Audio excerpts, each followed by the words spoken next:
Hello, hello, and welcome to today. It's Friday, the MLM Lunchtime Leadership Show. We're going to be going over law number 20, the law of explosive growth. Hold on one second. I'm going to send out a couple of invites here.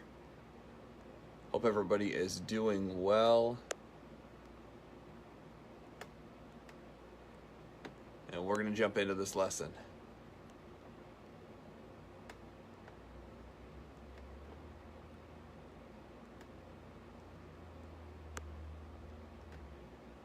Dun, dun, dun.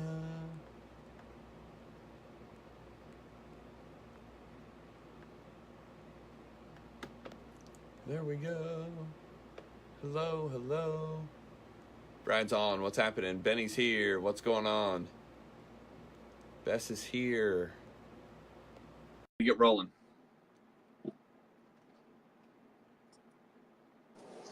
Brad probably remembers these days. What's happening? Hey everyone, welcome. We are Jeffrey David Gamble of My Leadership Network, certified John Maxwell trainer, bringing you this really hot information, and Bess McCarty of the MLM Millionaire Club School for Network Marketers.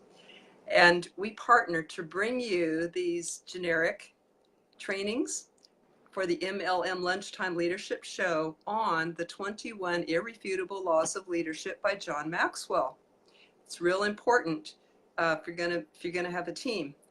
So incredible information that we're bringing. If you're watching the replay, please write that in, and we'd also love to hear where you're from. And we'd love if you share this with people that you know could benefit from it too. Our purpose is to help people grow, to educate, empower, and equip entrepreneurs and create independent servant leaders. The topic, as Jeff mentioned, is a law of the 21 laws. This is number 20, the law of explosive growth. And this is real exciting to network marketers who are building. This might be the most greatest law that explains why residual income works. And so, Jeff, I know that this is not just a theory. People have done this explosive growth in network marketing and elsewhere. So how have they done it, and how can we do it? So here it is. It actually takes it's actually a leader's job to go out and build people, and people go out and build businesses. That's what we do inside of direct sales, network marketing, MLM. So it's a leader's job to build people who are going to build the organization. So law number 20, the law of explosive growth, it says learning the law of explosive growth. To add growth is basically to lead followers, but to multiply it, you have to lead leaders. The biggest issue with, the whole multiplication factor is it takes you becoming a leader to be able to attract them. A lot of people ask, well, how do I do this? How do I get leaders on my team? You become one. You're not going to end up with a leader on your team unless you are one.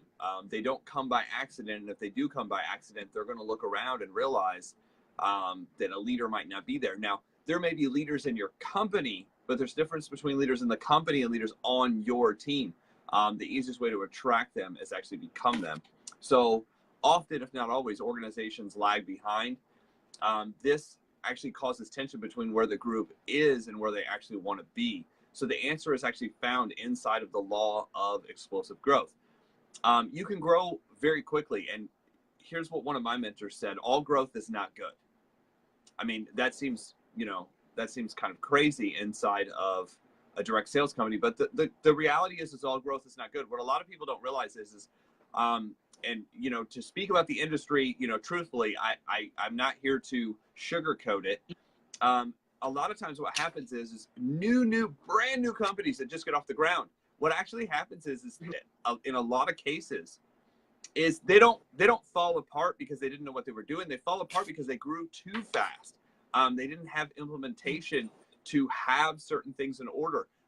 They basically outgrew their orders. They outgrew their distribution chain. They outgrew the information that they were able to get to the newest person to be able to, see what's going on. So leadership has a lot to do with getting that process to work and be able to slow things down so that way you have consistent growth not necessarily, too explosive. So if you develop yourself, you can experience personal success. But if you develop a team, your organization sees success. So that's what, you want to spend a lot of time doing. Now, if you want to find leaders, one of the things that I found, the best way to find leaders is to recruit a lot of people who are participators. What it talks about followers. You participate, you find a lot of participators. You find a lot of people who are willing to get in, willing to get started. And then over time, they make decisions. Over time, you'll find certain people will make decisions where it's like, okay, I'm ready. I think deep down inside of a lot of us, we have this a want to be somebody. We have a want to participate in something bigger than us. But typically what happens is our basic human instinct will stop us from getting outside of our comfort zone and doing what it takes. So a lot of times what I've found is the best way to become a leader is to be around one. And I don't mean be around one in your company. Oh, my upline is, blah, blah, blah, blah, blah. Your upline is kind of irregardless if you never talk to them. Your upline's irregardless if they're not there physically working with you. So, there's what we talk about. We had this conversation the other day. There's something to be said for somebody who's made a lot of money in the industry, and we need to honor them.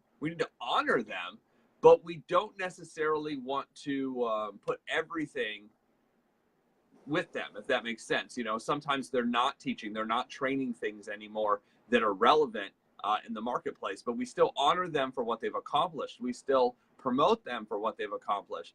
But it doesn't necessarily mean that we're going in and actually physically doing what they did, because what they did might have been so long ago that it doesn't even apply now. The principles apply. The principles really never change, but the methodology kind of will go in and it'll change. The technology changes of how we're getting a hold of people. So if you develop leaders, your organization can experience explosive growth. Being a leader is one thing. Becoming someone who develops leaders is totally different. I experienced this firsthand when I was building inside of my first company. And I went out, and my only focus really was just to work hard.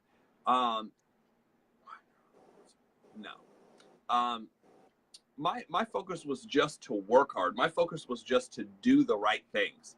My focus was to be there as an example. A friend of mine, we kind of looked at him as the rock of his marketplace. He was the one that showed up early. He was the one that left late. He was the first one to arrive, the last one to leave. He actually knew most of the people by name. He helped with the front desk. He helped with the chairs. He helped with the PowerPoint. It was his event, his meeting, his marketplace that he was growing. And he consistently, over 10 years, same marketplace, he has this ability. And because of that, because of his drive, he was able to find other people who came in who were like, you know what? I like this. So I learned from him, and I went back and I started doing it. And I didn't even realize that there were people on the team who wanted to learn how to lead. I didn't know what I was doing. I was just following somebody else's lead. There was no development. And then at a certain point, that team that I was learning from that was in California that I flew out to on a regular basis to be able to learn from, all of a sudden they said, hey, we're going to start doing these John Maxwell trainings. We're going to do the 21 Laws of Leadership. We're going to go through in a month's time, developing the leader within you and developing the leaders around you. And we're going to go through failing forward. And we started doing trainings like these every day, Monday through Friday from 12 to 12:30 Eastern Standard Time. Out on the West Coast, it was 9 to 9:30, first thing when you got up in the morning. And we started doing this, and we started developing people. Well, what we did is we took that team from about 14 executives, and executive was just a level in that company. It took us from 14 executives to 77 executives in 1 year. That's explosive growth. And it was doing these principles, learning these principles, and also doing the work. We started tracking. We figured out what it took, what we found as the standard to be a leader. And we told people what the standard was in those 5 areas and said, this is the standard to be able to build from. So leaders who attract followers need to be needed. If you're a person who needs to be needed, you need to be up at the front of the room. You need to have everybody come up to you. You're still in the process of becoming. You're following. Leaders who develop leaders want to be succeeded. They're looking for the person who's going to run faster. They're looking for the person that they can develop that's going to do it even better than they do it. which is awesome. And here's why that happens. If you're a really high leader in one area, we talk about the law of the lid. If you're a super high leader in one area, what happens is you might get another person, all of their leadership qualities might not be there, but they might also have a leadership quality that's above yours in that particular area. So that's where collaboration comes from, is you bring a lot of people together. They all might be 7s, but in one area, they might have a 10. And if you get a lot of people who have a 10 in one area, all of a sudden it raises the whole level of the group. Leaders who attract followers attract the bottom 20%, but leaders who develop leaders develop the top 20%. You're probably only going to really start this process after you have a certain group of people on your team. You're going to need to recruit several people to get to the point where this really starts to take place. If you have one person, 2 people, a handful of people, it doesn't work the same as when you have 100. One of my mentors said, your ultimate goal is to figure out how to bring 100 people onto your team. That's your only focus. That's your only focus when you first get started, is learn how to bring 1, learn how to bring a base of 10, and then learn how to get 100 people on the team. Once you have 100 people on the team, now, because of the environment you've created, now you have the ability to start developing people. Now you have the ability to start training. Now you have all these different things kick into place, but it takes getting to that first 100. How do you get 100? Get 5, get 5, get 5, learn how to help those 5 find 5. Now, here's what I found. You'll have to find more than 5 to help 5 people find 5. In fact, the rule usually is 1 out of 5. The rule usually is 1 out of 5. If I want 5 people on my team that I'm working with, I probably have to bring on 100 to 125 people to find those 5. Those are just the numbers. Why is that? Those are the people that are going to pop out of, the 5% they're going to pop out of the group that are going to be like, okay, I'm ready to go. Leaders who attract followers focus on the weaknesses of what they need to fix, what they need to do. Oh my gosh, we're not doing this, we're not doing this. Leaders develop and focus on strengths. They look for what people are strong in and say, okay, this is what we're going to do. Leaders who attract followers treat everyone the same. Everybody has to have a seat up front. Everybody has to have this. Everybody has to have this. But you'll see leaders who develop leaders usually start treating people. It's called inclusion exclusion. You include certain people and you exclude certain people from certain events based on what they're doing. We used to have production-based events. Production-based events. We don't want everybody in the room. We want the people who are producing in the room. Now, that was really tough to see at first because I was like, well, aren't we supposed to include everybody? No. There are certain people who just aren't ready to play yet. And they have to do this in sports, right? Everybody at first is able to play. And then eventually you have to put together a winning team because you are in competition. You are competing against the marketplace. You are competing against other companies. You are competing against, the norm. So you have to include and exclude. You don't do that by sex. You don't do that by race. You do that by production. It doesn't matter what your background is. It doesn't matter what you look like. It matters if you're producing. If you're producing, you're in the room. If you're not producing, it's not that we'll never let you in the room. It's just you can't be in the room until you produce, because we want to talk to the producers, the people who are doing it, not talking about doing it, not feeling that they want to do it, not thinking about want to do it, not writing it down that they want to do it, not memorizing that they want to do it, but actually physically are going out and doing it. And I always found this to be interesting because when you're really involved in this and you get around people who really know what they're doing, you can tell who's in the field. You can almost smell who's in the field based on, their conversation, based on the speed at which they're doing things, based on just their conversation. Who's in the field and who's not in the field.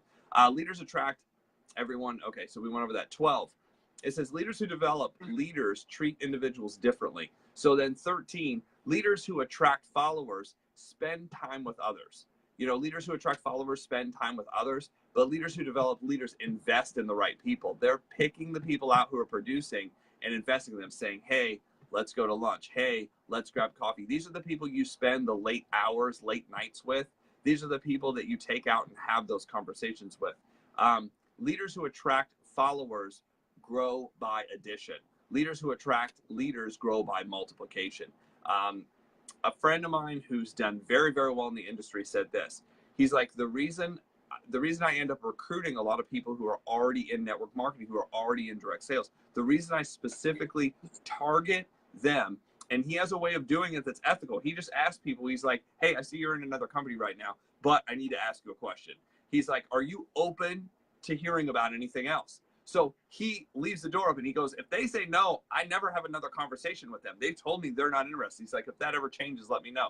But if they're open to hearing about something else, he will let them know what he's doing. He ends up recruiting a lot of people. He's like, look, if we want to build an army, I want to build an army of soldiers. I don't want to build an army of civilians. If you build an army of soldiers, you can go out and fight right away. But if you build an army of civilians, you have to train them to fight. He goes, that sometimes takes years. That sometimes takes years to get the mentality, to get the skill down. But if I find people who already have the ability to bring 100 people on their team, and I bring 100 people on my team, I can multiply what I'm doing. And I was like, oh yeah, that makes sense.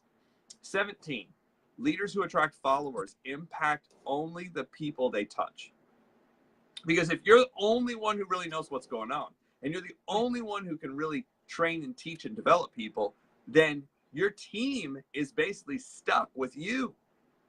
You know, one of the reasons I love doing videos like this is I want a library of stuff down the road that people can learn from. I want stuff that people can go back and go, oh yeah, that training. Because here's the neat thing about a video training is if you have a video training on what to do and how to do, then what ends up happening is you multiply yourself because you have the ability to be in more than one place at one time.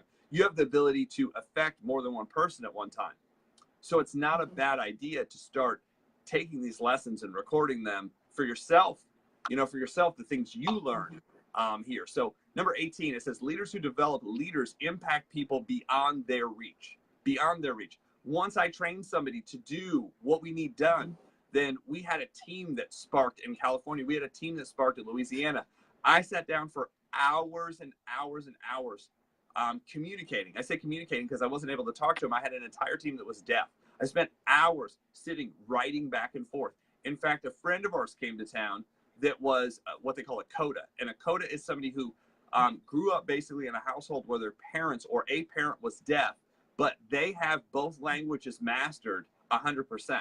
So they had the ability to explain what was going on at a different level. I didn't understand that there were like I think there's 5 different levels of interpreters. You know, there's interpreters that just know the language. There's interpreters that know the language and the emotion. And then there's people like my friend who was a coda, he was kind of a level 5 person. He had the ability to explain everything with emotion, with what's going on, with whatever the slang is as well. I mean, he had it all. So I sat down for hours. I would teach him and then he would teach the team.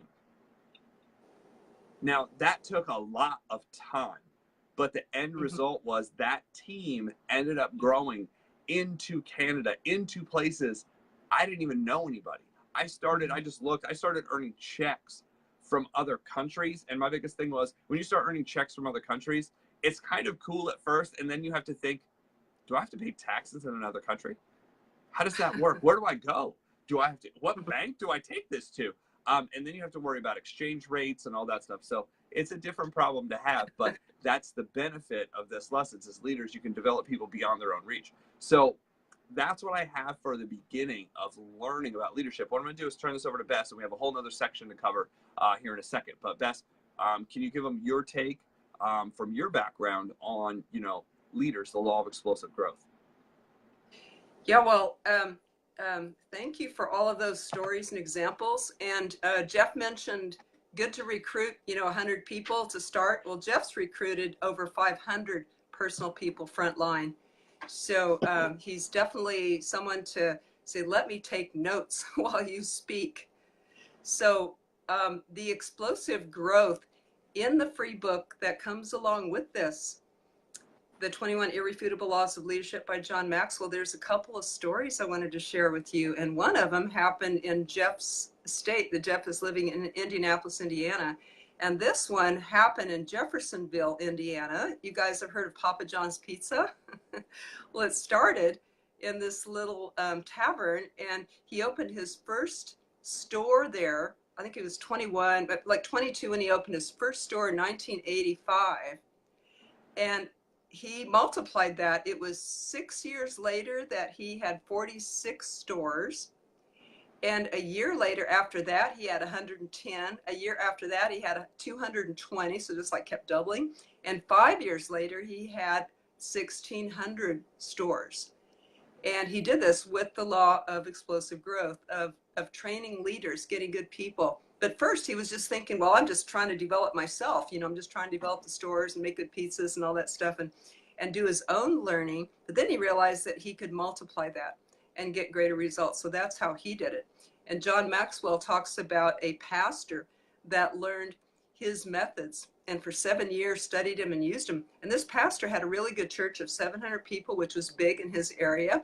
But he, unbeknownst to John Maxwell, he was taking his trainings and learning and just, you know, using every word. And within 7 years, he multiplied that 700 people membership 20 times to 14,000. And it was when he was taking John to the airport one time that he told him this story, and John was really humbled. Then he felt real inspired to keep teaching people this law of explosive growth.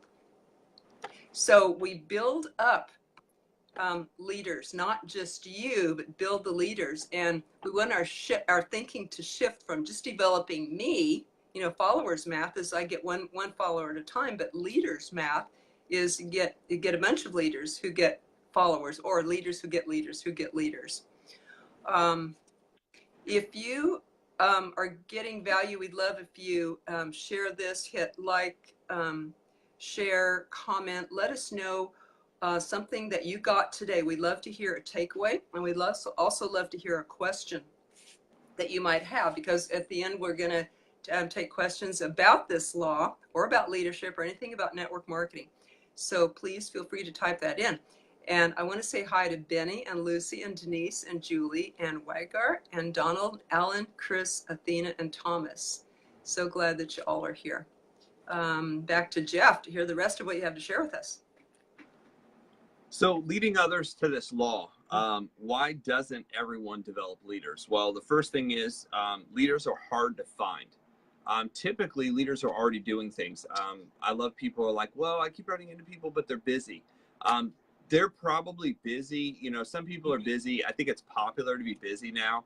You know, it's become like a social norm that people are busy. They're like, well, you know, I can't meet until September. And I'm like, you're unemployed. What in the world are you doing? You know, well, you know, I'm looking and I'm searching and I'm reading and procrastinating and all these other things. I mean, they're really into doing nothing. They're into doing nothing so much that they're busy doing nothing. And they think they're doing nothing. I can always tell, this is funny, I can always tell how serious somebody is by how fast they can get together on their calendar. I'm like, so what are you doing today or tomorrow? Well, I can't meet until next year. And I'm like, but you don't do anything, you know. And this is the person that's like, well, I just can't get things going. I'm like, well, the first thing is you need to understand how to operate a calendar. 2, leaders are hard to gather. Now, the reason they're also hard to gather, they're hard to find because they're out doing things, but they're also hard to gather because they're out doing things. They typically already have a dream. They typically already have a focus. What you have to do is find out what their personality is. You have to find out what they want, what their needs are, what are they going after, and could whatever you're doing accomplish it faster, get them to where they want to be faster, affect more people. What is their drive? What is their motive?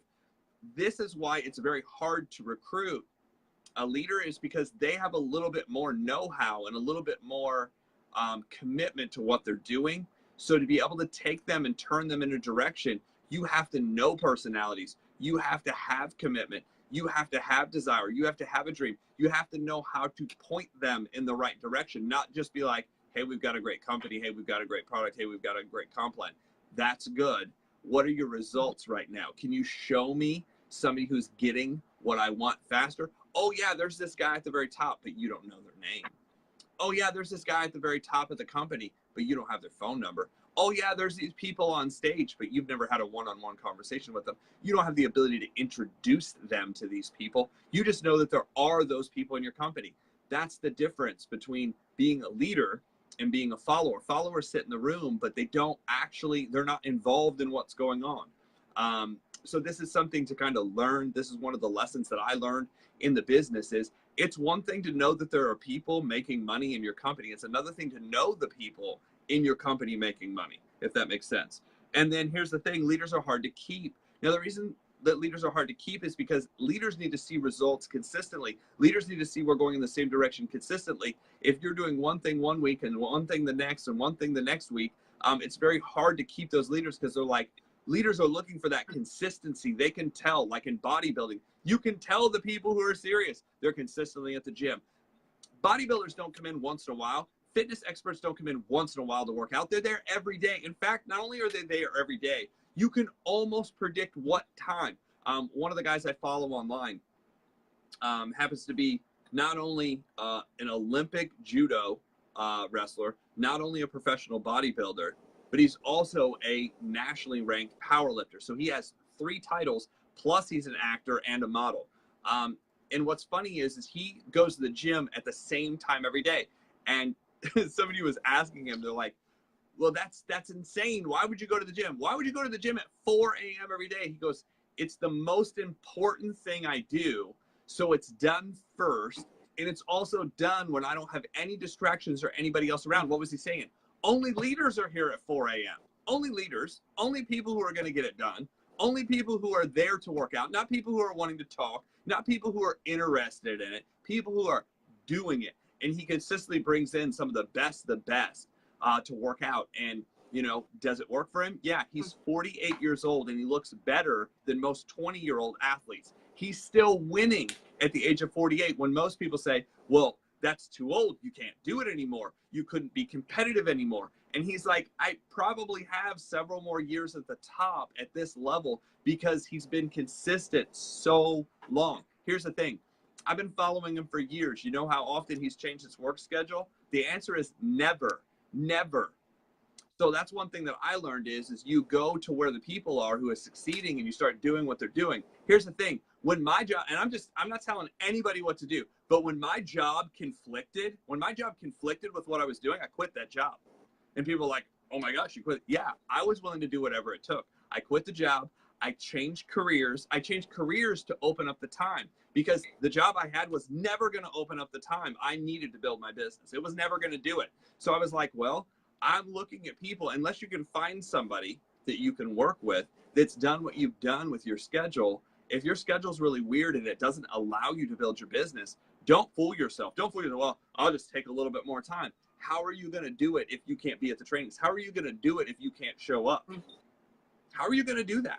I changed careers. That's how serious I was. You know, I quit jobs. I walked in and I was like, look, here's the time frame I need. Now I was lucky. I only had like a $9, $10 an hour job, even back, you know, when I worked a job. You know, I was like, look, this is really easy. I'm like, it's really easy to find an $8 and $10 an hour job. So, and I negotiated this with, you know, my boss at the time or my superiors at the time. I said, this is really easy. This is my commitment of what I'm doing. So you have 2 choices. You can either A, let me off, or B, find my replacement, because it's not like you can negotiate with me whether I'm going to show up. I'm showing up. So if you schedule me, just plan on me not being there.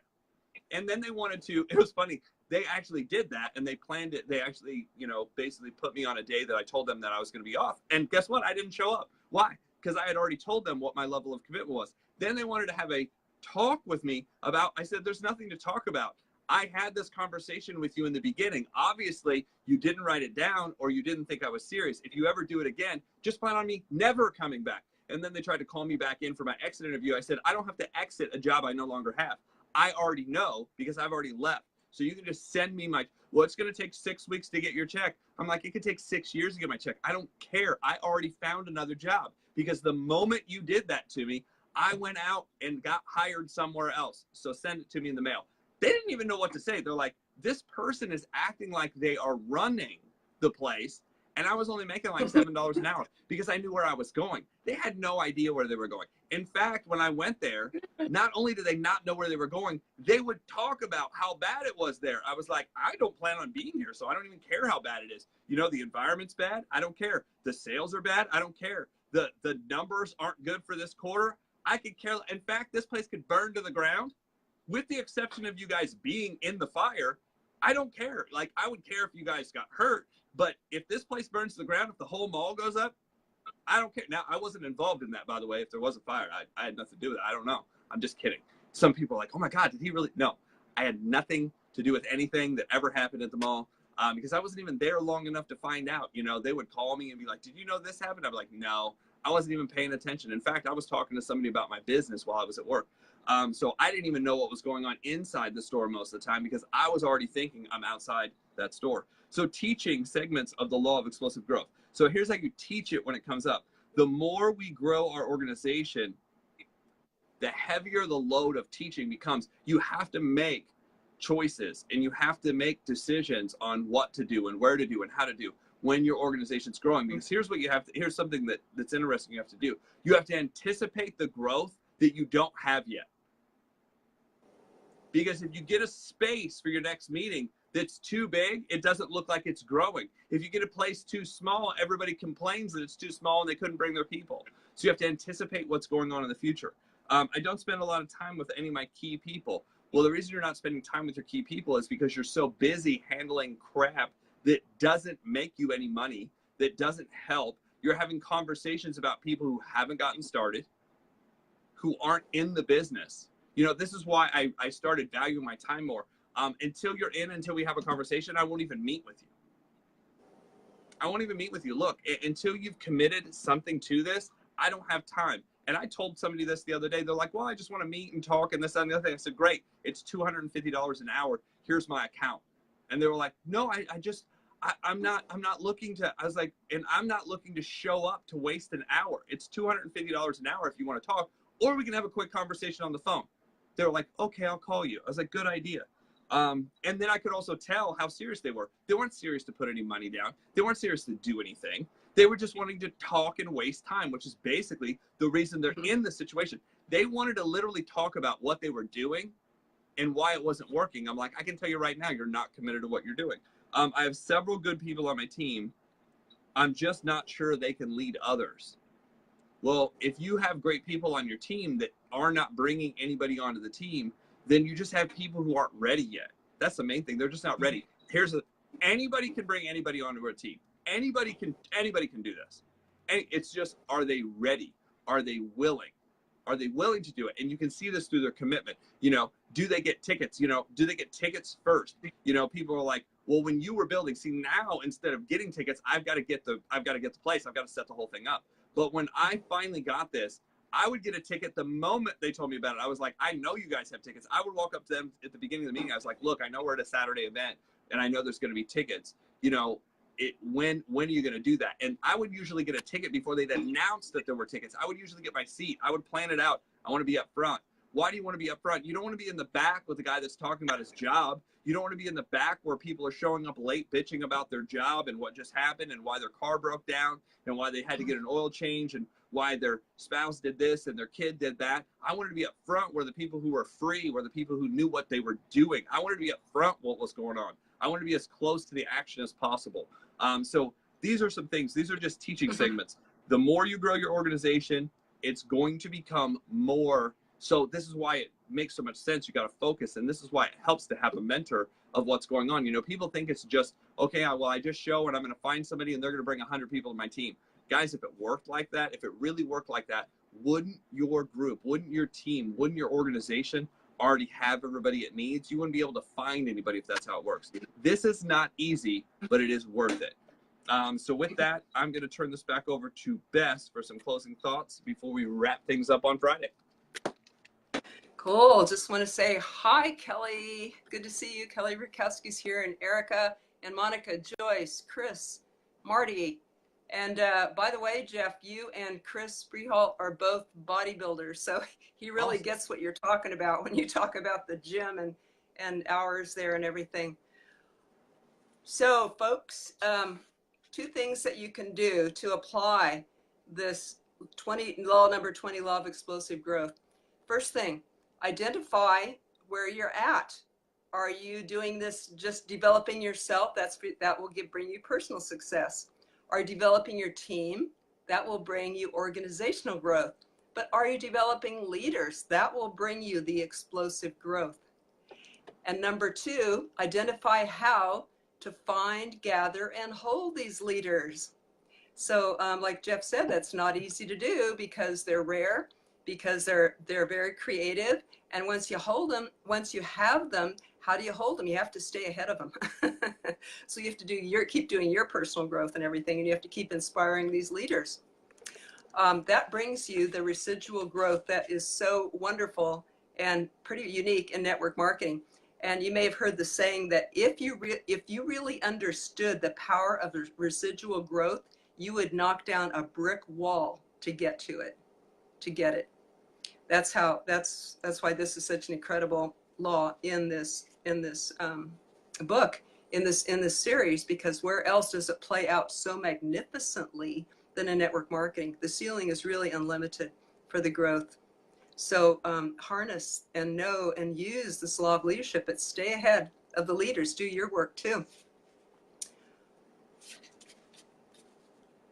Bring people to this class. If that's one way to develop leaders. Bring them to our Facebook page, MLM Lunchtime Leadership Show Facebook group, where they can request membership there, because I can't add people unless they request membership, unless they're my friends and let me know. But if they request, then I can add them. They can get access to these shows, the replays, the free book, and the community support that's there. Here's what a couple people have said. These shows have made me a better person. I've gotten a lot of good out of these live events. Another person, Patrick Christensen, I was not having a good morning, and listening in helped me focus. And Chris was just mentioning, Chris Brialt here, that he goes, man, I'm going to have to go back and listen to the old replays. So yes, they're very, very valuable. At the end, Jeff, I have a little 1-minute commercial for our Sunday night classes, but I'll turn it over to you here. Guys, that's pretty much it. You know, the law of explosive growth, if you really want to figure out this, there's 5 levels of leadership. Level number 1 is, you know, a position. You get a position in your company. It doesn't mean it comes with any leadership. It just means it comes with the fact that you're physically in the business. Level 2 is permission. You know, at a certain point, you're given permission to lead people and permission to lead a team. So at that point, that's where these lessons really start to click in. You know, what do you need to do? How do you need to do it? You know, the second level is very important, but it's the third level where these lessons impact everything you do. And that's the law of production, or that's the 5th level, the level of production. When you become a producer, you know, and that's kind of the point of this show, is to introduce you to these lessons to become a producer, you know, but then you're going to need the skill. If you have all the drive in the world, but you don't have the skill, you end up nowhere. If you have all the skill in the world, but none of the leadership, you can't get anybody to follow you either. So it takes both of these things to make it really work. Both of these things. It takes the skill and the leadership to be able to really move forward and really make this work. So one of the things that I can, you know, suggest is, you know, hear out Bess. If you're missing some of the skill, if it's not working fast enough for you, if it's not coming in, if you don't have that process down where it's fluid, where it happens naturally, where you're out presenting and people are coming onto your team and coming onto your team and coming onto your team, if you don't have that ability, you need somebody to sit down and go, this is the skill set you need to develop, and then help you develop that skill set. So that way this comes naturally. Remember, you're leading people. It can't be something that, like, you're not going to write these lessons down and pass a test at the end. The test is going to be out in the field, physically doing it when you're face to face with people. So you got to be good. You got to be good for a couple reasons, because there's so many people out there that they're running into. There's so many videos. There's so many commercials. You have to be good and stand out. You have to be good and stand out to bring people on. And then you have to bring enough people on in a short enough period of time to make this work. It's not like you can bring a couple people on a year and this works out, guys. It's going to take more than that. I was having a conversation with a couple leaders and I said, how many people does the average person have to bring on their team for this really to start working? The conversation was 30 to 60 in 1 year. 30 to 60 in 1 year. You might have to do that more than once, but 30 to 60 in 1 year is just to get it going, just to get it really going. There are almost few to no people in the industry that I've ever met that have brought on less than 30 people and really made a big thing happen, made thousands of dollars a week. You can make a couple $100 a month just selling. You can make a couple $100 a month just talking. But if you expect to make thousands a week, or tens of thousands a week, or hundreds of thousands a week, because there are people who do that in the industry, it's going to take more than the 2 people you need on your right and left, or the 3 people you need to start your matrix, or the 6 to 8 people to start your comp plan to get into the, you know, the next set. It's going to take way more than that. I just don't want to fool people into thinking that they can do this much work and expect this much result. It just doesn't happen like that. So with that, I'm going to turn it back over to Bess to close us out. Well, thanks, Jeff. That was a perfect segue to my little commercial. So what I heard was that we need, as network marketers, I'm not a network marketer, but if what I used to be full-time, but dedicated now to generic coaching. That Jeff and I are doing this generic coaching. So I hear that network marketers need skills, speed, and numbers to get that 30 to 60 a year, just to start to get your plane off the ground. So we recognize the need for this, and I have been teaching in my school, MLM Millionaire Club, for network marketers for 10 years. When I met Jeff 4 years ago on Eric Worre's page, we began to talk, but it was just this year that I learned about some scripts and some techniques that he's been using to recruit those 500 people and build teams of over, huge teams, and produce over 10 million in sales. And I haven't found anything equal to this, and I'm committed to bring the best to my people. So I began to reorganize things, asked Jeff to speak on the school, and now we're teaching on Sunday night classes because we recognize the need for this. So we want to get this out. These Sunday night classes include a script that he came up with to where you always get a yes. It's an indirect script. Hey, can you do me a favor? I want to let you know what I'm doing. So if in case you run across the right person, you can refer them to me. And there's a way to text that into a 3-way call right away. And there's a way to follow that up with a 10-minute presentation that contains 5 components. That's just the beginning. That's just the best thing that we could teach right away. But we teach more than that on the Sunday night classes. We also teach how to recruit 10 people in 10 days, how to build your business fastest yourself and to replicate this in your team. The 10 core commitments that you must know and that has worked for decades for top earners, including the 7 skills that Eric Worre teaches. It's fun, generic, hands-on. There's community, eliminates fear, and creates confidence when you learn this stuff. It creates a giant team. So the link to join us there, that there is a $25 a month charge for that, which is very inexpensive right now. Like Jeff said, you can hire either of us for $250 an hour, or you can join the class for at this time a low price of $25 a month. And if you join now, it does lock in your rate for good. And the link for that is MLM Millionaire Club /basic. Basics, I believe, basics, plural. MLM Millionaire Club /basics. And I'll put the link in the comments too. So we thank you all for being here. Jeff? So guys, with that, we appreciate it. You know, go out and use this information and really do an evaluation. I mean, that's what this is about. It's really just to evaluate where you're at, you know, what you're doing, where you're at, how this applies, could it apply? If you feel it's going to apply, if you feel it's something that could be used, figure out how it's going to apply and use it right away. Figure out how to have that conversation and have that conversation right away. So we appreciate everybody for being on. Always, you know, like, share, message somebody who needs this. Say, hey, this is really cool. This is that lesson that I was trying to tell you the other day about. You know, have them watch it and then have the conversation afterwards. A lot of times what I'll do with leaders is I'll send them a video. I say, look, I want you to watch this so we can have a conversation about it. That's the first trick to finding out if you have a leader or not. You can recommend something. Did they watch it? And can you have a conversation later? Oh, I'm going to get to it. Oh, I'm going to get to it. Oh, I'm going to get to it. Well, now you know whether you have a leader. Now you know whether you have influence or not. Because if you have influence, people will watch and listen to stuff. If you don't have influence, they won't watch. They'll put it off. It'll be something, you know, hey, I'm going to put together a mastermind specifically on this topic. I want you to hear about this, and then we're going to jump on a call. They didn't listen to it. They didn't watch it. They're not allowed on the call. That's what we talk about, inclusion, exclusion. So that's the point of this whole program, is to figure out where you're at. It's an evaluation process. So we appreciate everybody for being on. What was your biggest takeaway is what we want to know. You can put that takeaway in the message at the bottom. I appreciate Bess. I just want to say thank you to her for helping us put this together. It was a conversation we had, and we said, hey, this would be really cool. And she's like, yeah, I had to move stuff around on my schedule. She had to move stuff around on her schedule. And we said, this is the time that would affect the most people. This is what we want to do each day as we take off and get the day started for everybody. So appreciate everybody for being here. I'm glad it's working out.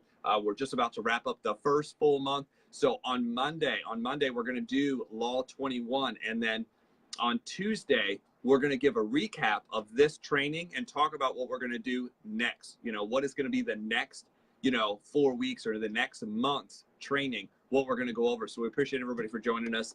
We've had a great time and have a great weekend. Thank you guys so much. Appreciate it.